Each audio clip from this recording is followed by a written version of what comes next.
సభలో జరిగిందో అది బయట ఉన్న ప్రజలందరూ చూసి కూడా బాధపడే సంఘటన. ఎందుకంటే కొత్తగా ఎన్నికైన ఎమ్మెల్యేలను కూడా చాలామంది ఉన్నాం. అందరికీ వాళ్ళు ఏం నేర్పియాలనుకుంటున్నారో మాకు అర్థం కావట్లేదు. గౌరవ స్పీకర్ గారిని అంత పెద్ద మాట అన్నారంటే మరి ఆ చైర్కి ఏ గౌరవం ఉందని అందరూ కూడా ఒకసారి ప్రశ్నించాలి.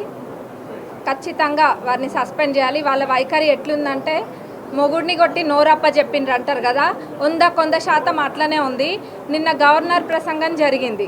కనీసం వారు ఏం మాట్లాడుతుండ్రో కూడా ఎవరికి వినిపించకుండా వీళ్ళు ఎంత గోల గోల గోల. ఒక కాలేజ్ స్టూడెంట్స్ లేకపోతే ఏదైనా ఎక్కడికైనా వెళ్తే ఎట్లుంటుందో అంత రాదాంతం. అసలు నిన్న జరిగిందేం లేదు. ప్రసంగానికే వాళ్ళు అంతగానో మాట్లాడినరు.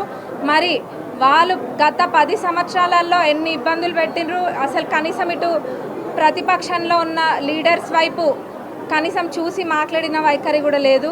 మరి ఈరోజు వాళ్ళు మాట్లాడుతున్నారు.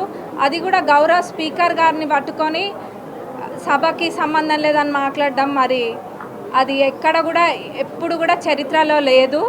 దీన్ని అందరూ యువత కూడా అందరూ గమనియాలి, ప్రతి ఒక్కరు. ఎందుకంటే వీళ్ళది ఒకటి బీఆర్ఎస్ స్కూల్కి పోయి నేర్చుకోవాల్సింది ఒకటి ఎట్లా అబద్ధం చెప్పాలి. పిహెచ్డి అందులో వాళ్ళందరూ కూడా పిహెచ్డి చేసి ఉన్నారు అబద్ధం చెప్పడంలో. అబద్ధం నలుపుని చూపించి తెలుపు అని 10 సార్లు అంటే తెలుపు అయిపోతుంది అన్నట్టుగానే వాళ్ళు ప్రవర్తిస్తున్నారు. సంవత్సరంలోనే ప్రభుత్వం ఎంత చేసినా కానీ దాన్ని తప్పుదోవ పట్టిస్తున్నారు. అవి అందరూ కూడా గమనిస్తున్నారు. ఇప్పుడు ఇవన్నీ పక్కన పెడితే ముఖ్యంగా వాళ్ళు దళిత ముఖ్యమంత్రిని చేస్తా అని చెప్పి కూడా చేయలేదు. అది చేయకపోతే ఇది చేస్తామని ఏదేదో మాట్లాడినరు. మరి కనీసము దళితులు ఒక స్పీకర్గా ఉంటే కూడా జీర్ణించుకోలేకపోతుండ్రు. మరి వీళ్ళు ఎవరికేం నేర్పాలనుకుంటున్నారో అందరూ కూడా ప్రశ్నిస్తారు. ఖచ్చితంగా వీళ్ళ సస్పెండ్ చేయాలని అందరం కూడా కోరుకుంటున్నాం. అందరికీ నమస్కారం. నేను ఖమ్మం జిల్లా సత్తుపల్లి నియోజకవర్గ ఎస్సీ ఎమ్మెల్యేను డాక్టర్ మట్టా రాగమయ్య దయానంద్. ఇవాళ సభలో ఏదైతే జరిగిందో అది అత్యంత హేయమైనది. అందరూ యావత్ ప్రజానీకం కూడా ముక్త కంఠంతో ఖండించాల్సిన అవసరం ఉంది. ఎందుకంటే జగదీశ్వర్ రెడ్డి గారు గౌరవ శాసనసభ్యులు, గతంలో మంత్రిగా 10 సంవత్సరాల ఎక్స్పీరియన్స్ ఉంది. అయినా కూడా ఆయన పదే రాష్ట్ర ప్రజలు చూస్తూ ఉన్నారు, అంటూనే ఉన్నారు. ఆయన చేస్తున్నారు. ఒక స్పీకరు దళితుడైనంత మాత్రాన ఆయనను అంతలా అవమానించాలా? ఆ చైర్కి ఇవ్వాల్సిన గౌరవం ఇవ్వకపోగా గతంలో కూడా చూసాం.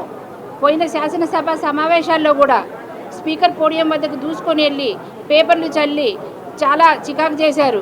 అలా పదే ఇలా అవమానిస్తున్నారంటే ఎంత చులకన భావం ఉంది ఒక దళితులంటే వాళ్ళకి. దొరల పాలన, వాళ్ళ అహంకారం అనేది అణువణువునా నిండి ఉంది. అది వాళ్ళ ప్రస్ఫుటంగా కనిపిస్తుంది. ఇంకొక శాసనసభ్యులు మాట్లాడుతూ ఉంటే నీకు మాట్లాడకు, నోరు మూసుకొని కూర్చో అన్నారు. అలాంటి పదాలు మాట్లాడతారా అండి శాసనసభలో?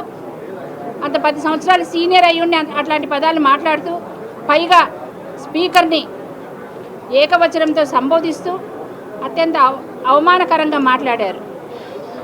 బెదిరింపు ధోరణికి పాల్పడ్డారు. ఇలాంటి ధోరణి, అహంకారపూరిత ధోరణి, బెదిరింపు ధోరణి ఇక ముందు మేము ఎస్సీ ఎస్టీ ఎమ్మెల్యేలము అసలు ఏమాత్రం సహించము. మా సంపూర్ణ మద్దతు కూడా మన స్పీకర్ గారికి ఉంది.